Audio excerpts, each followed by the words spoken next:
जय श्री राम। मैं बलराम सिंह। आज मैं गंगा नदी के उद्गम और अवतरण के बारे में बात करना चाहता हूँ। उद्गम से मेरा मतलब है वैज्ञानिक तथ्य और आगमन से, अवतरण से मतलब है आध्यात्मिक महत्व। गंगा नदी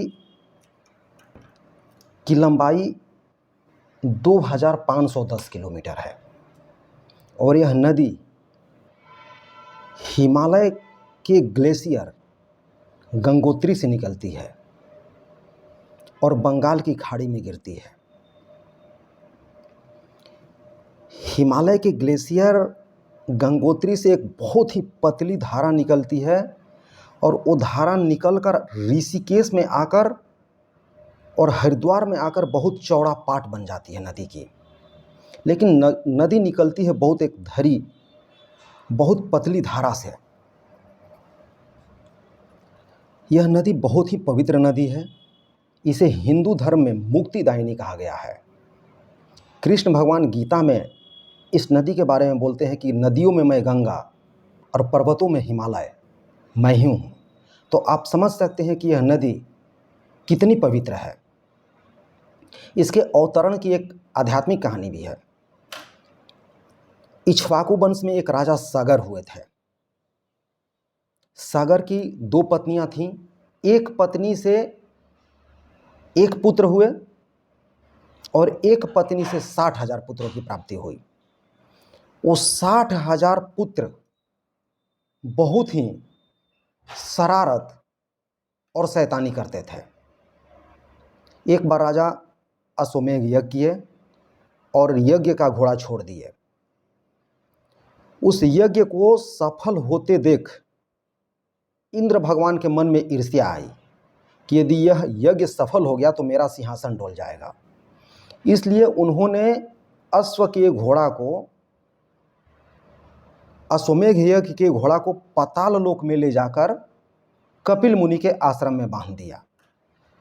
इधर राजा सागर के 60,000 पुत्र घोड़े को ढूंढते रहे। अंत में पाताल लोक में जाकर देखे कि एक मुनि के आश्रम के पास घोड़ा बंधा हुआ है। तो राजा सागर के पुत्र सोचे कि घोड़ा इसने ही चुराया है और छल और प्रपंच कर तपस्या का नाटक कर रहा है ये। तो जैसे ही कपिल मुनि को मारने के लिए वो दौड़े, कपिल मुनि का ध्यान भंग हुआ और श्राप देकर 60,000 पुत्रों को भस्म कर दिया वहीं पर। इधर घोड़े के बारे में पता नहीं चल रही थी, घोड़ा गया कहाँ। तो राजा सागर ने अपने पहले पत्नी, जिसे एक पुत्र की प्राप्ति हुई थी, उसका संतान चल रहा था, उसके पुत्र को भेजा। तो जाकर देखा कि 60,000 भाई वहाँ समाप्त हो गए हैं। फिर उसने घोड़ा लेकर आया और सारी बातें राजा सागर को बताए। फिर सागर के बाद राजा सागर ने मुक्ति देने के लिए प्रयास किया कि गंगा नदी धरती पर आ जाए, लेकिन वो सफल नहीं हुए। उनके बाद दिलीप ने भी प्रयास किया कि धरती पर आए, राजा दिलीप से भी वो सफल नहीं हो पाए। फिर भगीरथ आए। भगीरथ ने कठिन तपस्या की। उस कठिन तपस्या का फल यह हुआ कि माँ गंगा धरती पर आई। लेकिन धरती पर आई तो यदि माँ गंगा की प्रचंड धारा यदि धरती पर गिरती तो धरती को नुकसान पहुंच सकता था। इसलिए महादेव जी ने सबसे पहले धारा को अपने मस्तक पर रोक लिया, अपने जटा पर रोक लिए। फिर वहां से जब उनकी शक्ति थोड़ी कम हुई तो धरती पर आया। यह हुआ अवतरण का आध्यात्मिक महत्व, आध्यात्मिक कहानी।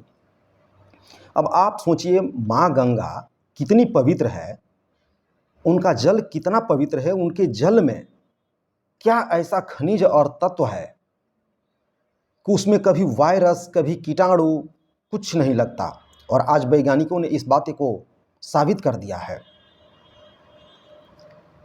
सारे नदियों के जल सड़ जाएंगे, उसमें कीटाणु लग जाएंगे, लेकिन माँ गंगा के जल में कभी कीटाणु नहीं लगता।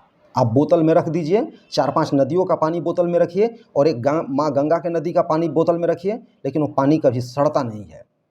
इसके मूल में जानते हैं क्या है? मैं बता रहा हूँ। गंगा नदी के किनारे कम से कम हजारों मंदिर होंगे। गंगा नदी के किनारे हजारों महर्षियों ने तपस्या की,